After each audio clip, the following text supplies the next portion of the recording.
Morning all of you. ધોરણ 12ની અંદર આજે આપણે ચેપ્ટર 9ની અંદર ડીમેટ અને ડિપોઝિટરી પાર્ટિસિપેટ વિશે સમજૂતી મેળવી અને હવે આપણે ડિપોઝિટરીની જે બે સંસ્થાઓ છે તેના વિશે આપણે સમજૂતી મેળવીએ. તો એની અંદર બે સંસ્થાઓ છે, NSDL અને CDSL છે, બરાબર. તો એમાં સૌપ્રથમ NSDL વિશે જોઈએ. તો NSDL એ કંપની દ્વારા અન્વયે સ્થપાયેલી એક જાહેર કંપની છે. કેવી કંપની છે? જાહેર કંપની છે. અને તેની નોંધણી ક્યાં કરવામાં આવેલી છે? તો સેબી 1996માં થઈ હતી, બરાબર. સેબી એટલે કે security exchange board of India, કે જે એક સંસ્થા છે જેના હાથ નીચે બધી નાણાકીય સંસ્થાઓ કામ કરે છે, બરાબર. ત્યાં આગળ એની નોંધણી થઈ હતી. NSDLની સ્થાપના નેશનલ સ્ટોક એક્સચેન્જ અને કેટલીક નાણાકીય સંસ્થાઓના સંયોગથી કરવામાં આવેલી છે. એટલે કે અહીંયા જ્યારે એની સ્થાપના થઈ તો અહીંયા બીજા ઘણા લોકોએ અહીંયા સંયોગ કરેલો છે. કોને સંયોગ કરેલો છે? તો નેશનલ સ્ટોક એક્સચેન્જ અને કેટલીક નાણાકીય સંસ્થાઓએ. NSDLની સ્થાપના કેટલીક ધારા એટલે કે સ્થાપના કંપની ધારા અન્વયે જાહેર કંપની સ્વરૂપે થયેલી હોવાથી તેનું સંચાલન સંચાલક મંડળ દ્વારા થાય છે. એટલે કે અહીંયા આ NSDL છે, બરાબર, સંસ્થા એ એક જાહેર કંપની છે, બરાબર. એટલા માટે અહીંયા એનું સંચાલન છે, એનું જે મેનેજમેન્ટ છે તે સંચાલક મંડળ દ્વારા થાય છે. ત્યાર પછી જોઈએ તો NSDL તેના કાર્યો તેના દ્વારા નિમાયેલા ડિપોઝિટરી પાર્ટિસિપેટ પાસે કરાવે છે. એટલે કે અહીંયા કોઈ પણ રોકાણકાર હશે કે ગ્રાહક હશે, બરાબર, એને ડીમેટ ખાતું ખોલાવવું હશે તો કોના પાસે જશે? ડિપોઝિટરી પાર્ટિસિપેટ પાસે. હવે અહીંયા જે પણ કાર્યો છે NSDL એ શું કરે છે? ડિપોઝિટરી પાર્ટિસિપેટ પાસે કરાવે છે. તો આ રીતે ખાતું ખોલાવવું ડીમેટનું, બરાબર, ફીની વસૂલાત કરાવી, તો આ બધા કાર્યો કોની પાસે કરાવે છે? ડિપોઝિટરી પાર્ટિસિપેટ પાસે કરાવે છે. પરંતુ અહીંયા રોકાણકારો કે ગ્રાહકો પાસે કરાવતો નથી. રોકાણકારે ફી પેટે NSDLને પ્રત્યક્ષ રીતે કોઈ ખર્ચ ચૂકવવાનો હોતો નથી અને ડિપોઝિટરી પાર્ટિસિપેન્ટ ગ્રાહક અને રોકાણકાર પાસેથી ફી પેટે રકમ વસૂલ કરે છે. એટલે કે કોઈ પણ રોકાણકારને ડીમેટ ખાતું ખોલાવવું છે તો એ શું કરશે? ડિપોઝિટરી પાર્ટિસિપેટ પાસે જઈને ખાતું ખોલાવશે, અહીંયા ડીમેટ ખાતું, બરાબર. તો ડીમેટ ખાતું ખોલવા માટે પણ અમુક ફી ચૂકવવી પડે છે. તો એ કોને ચૂકવવાની હોય છે? ડિપોઝિટરી પાર્ટિસિપેટને ચૂકવવાની હોય છે.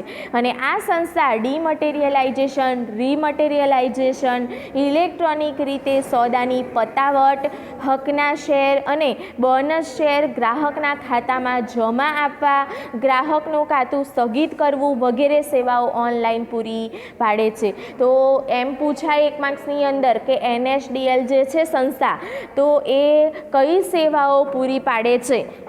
કઈ સેવાઓ ઓનલાઈન પૂરી પાડે છે? તો ડીમટીરિયલાઇઝેશન, રીમટીરિયલાઇઝેશન, ઇલેક્ટ્રોનિક રીતે જે સોદાની પતાવટ થાય છે, હકના શેર, બોનસ શેર ગ્રાહકના ખાતામાં જમા આપવા અને ગ્રાહકનું ખાતું સ્થગિત કરવું વગેરે સેવાઓ ઓનલાઈન પૂરી પાડે છે.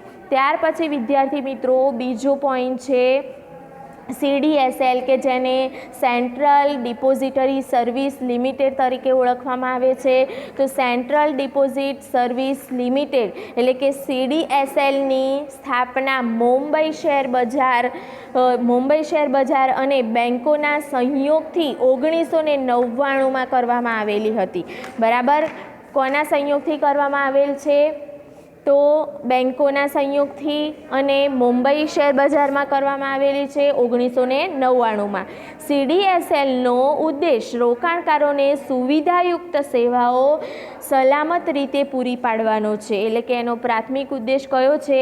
કે જે સુવિધા આપવાનો, એટલે કે જે રોકાણકારો છે, બરાબર, એમને સેવા આપશે પણ કેવી રીતે? સલામત રીતે પૂરી પાડવાનો છે. તેની સાથે નોંધાયેલા પાર્ટિસિપેન્ટની યાદી વખતોવખત તેની વેબસાઇટ ઉપર પ્રસિદ્ધ કરે છે. એટલે કે અહીંયા આગળ જેટલા પણ ડીમેટ ખાતું ખોલાવ્યું હોય બરાબર, તો એ લોકોએ અહીંયા પાર્ટિસિપેન્ટની જેટલા પણ અહીંયા ડીમેટ ખાતામાં જોઈન થયા છે તો એ બધાની વેબસાઇટ ઉપર પ્રસિદ્ધ કરવામાં આવે છે યાદી. અને CDSL સમગ્ર ભારતમાં ઓનલાઈન ડિપોઝિટરી સેવા પૂરી પાડે છે.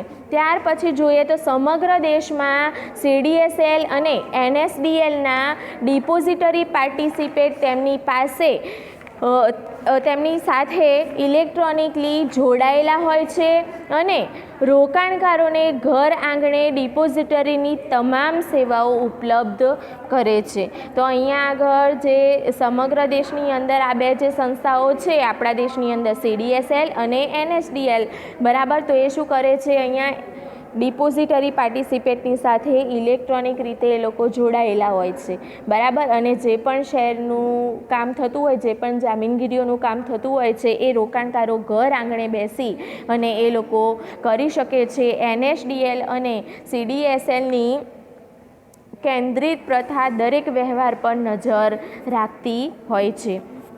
તો વિદ્યાર્થી મિત્રો, અહીંયા ડીમેટ ડિપોઝિટરી જે સંસ્થાઓ છે એના વિશે સમજૂતી પૂરી થાય છે. અને હવે આગળનો ટૉપિક છે ડિપોઝિટરીની સેવાઓ કઈ કઈ છે તેના વિશે આપણે અગાઉના વિડીયોમાં ચર્ચા કરીશું. Good bye.